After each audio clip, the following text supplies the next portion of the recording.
कलयुग की भविष्यवाणी जानिए कृष्ण की 4 और पुराणों की 17 खास बातें। ज्योतिष और पौराणिक ग्रंथों में युग का मान अलग अलग है। पौराणिक ग्रंथों के अनुसार 4 युग होते हैं, सत, त्रेता, द्वापर और कली। कहते हैं कि कलयुग में पाप अपने चरम पर होगा। वर्तमान में कलिकाल अर्थात कलयुग चल रहा है। ग्रंथों में इस युग में क्या क्या होगा या घटेगा यह लिखा गया है। यह भी है कि इस युग में जब कहीं भी प्रलय होगा तो सिर्फ हरि कीर्तन ही उसे बचाएगा। आओ जानते हैं कि कलयुग के संबंध में ग्रंथों में क्या लिखा है। 4.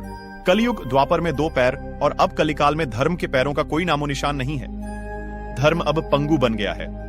इस युग में मनुष्य की औसत लंबाई 5 फीट 5 इंच अर्थात लगभग 3.5 हाथ बताई गई है। इस युग में धर्म का सिर्फ 1/4 अंश ही रह जाता है।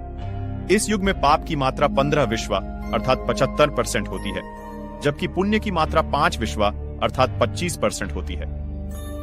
लेकिन वर्तमान में देखा जा रहा है कि कलिकाल अपने चरम पर है। ये जो 25% पुण्य की मात्रा बताई गई है, ये अब कहीं भी नजर नहीं आती है। लेकिन उनके आचरण राक्षसी होंगे। बड़े पंडित और विद्वान कहलाएंगे, किंतु वे यही देखते रहेंगे कि कौन सा मनुष्य मरे और हमारे नाम से संपत्ति या पद कर जाए। 2 कलयुग का मनुष्य शिशुपाल हो जाएगा।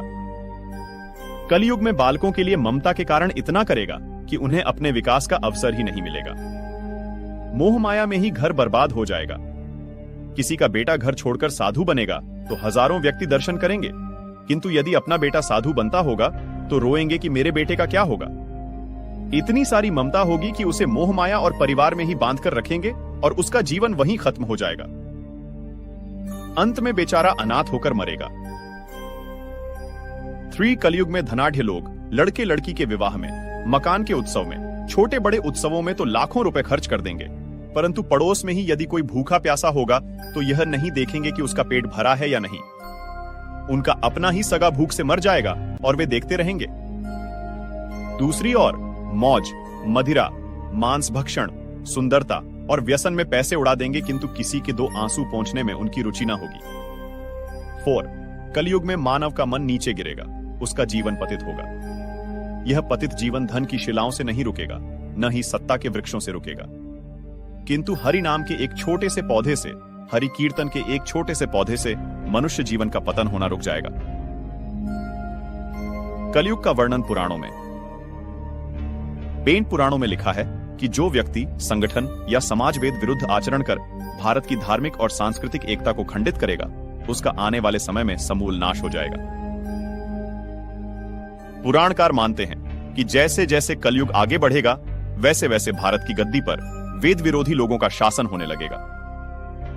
ये ऐसे लोग होंगे जो जनता से झूठ बोलेंगे और अपने कुतर्कों द्वारा एक दूसरे की आलोचना करेंगे और जिनका कोई धर्म नहीं होगा। ये सभी विधर्मी होंगे। ये सभी मिलकर भारत को तोड़ेंगे और अंततः भारत को एक अराजक भूमि बनाकर छोड़ देंगे। 2. ज्यों-ज्यों घोर कलयुग आता जाएगा, त्यों-त्यों सौराष्ट्र, अवंती, अधीर, शूर, अर्बुद और मालव देश के ब्राह्मणगण संस्कार शून्य हो जाएंगे तथा राजा लोग भी शूद्र तुल्य हो जाएंगे।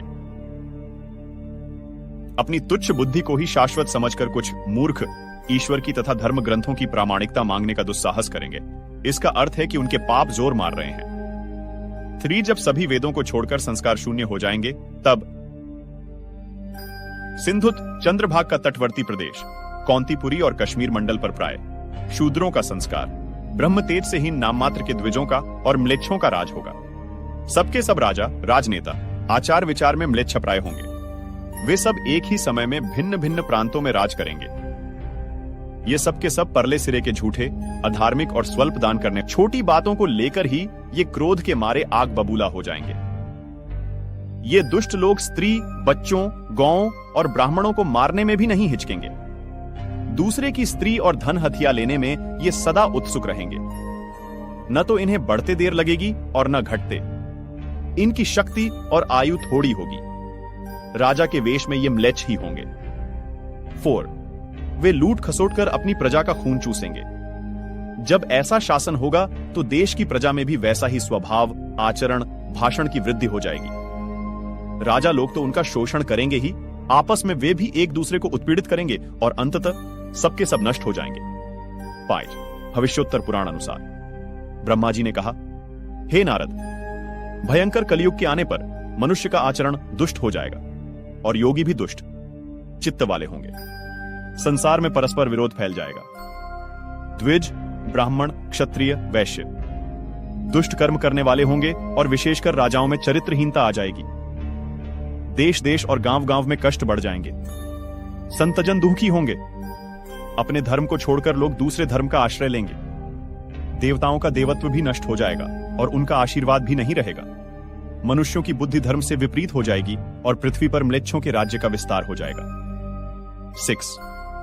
महर्षि व्यास जी के अनुसार कलयुग में मनुष्यों में वर्ण और आश्रम संबंधी प्रवृत्ति नहीं होगी। वेदों का पालन कोई नहीं करेगा। कलयुग में विवाह को धर्म नहीं माना जाएगा। शिष्य गुरु के अधीन नहीं रहेंगे। पुत्र भी अपने धर्म का पालन नहीं करेंगे। कोई किसी कुल में पैदा ही क्यों ना हुआ, जो बलवान होगा वही कलयुग में सबका स्वामी होगा। सभी वर्णों के लोग कन्या बेचकर निर्वाह करेंगे। कलयुग में जो भी किसी का वचन होगा वही शास्त्र माना जाएगा। 7. कलयुग में थोड़े से धन से मनुष्यों में बद्धा घमंड होगा। स्त्रियों को अपने केशों पर ही रूपवती होने का गर्व होगा। कलयुग में स्त्रियां धनहीन पति को त्याग देंगी। उस समय धनवान पुरुष ही स्त्रियों का स्वामी होगा। जो अधिक देगा उसे ही मनुष्य अपना स्वामी मानेंगे। उस समय लोग प्रभुता के ही कारण संबंध रखेंगे। 8. द्रव्य राशि घर बनाने में ही समाप्त हो जाएगी। इससे दान पुण्य के काम नहीं होंगे और बुद्धि धन के संग्रह में ही लगी रहेगी। सारा धन उपभोग में ही समाप्त हो जाएगा। कलयुग की स्त्रियां अपनी इच्छा के अनुसार आचरण करेंगी।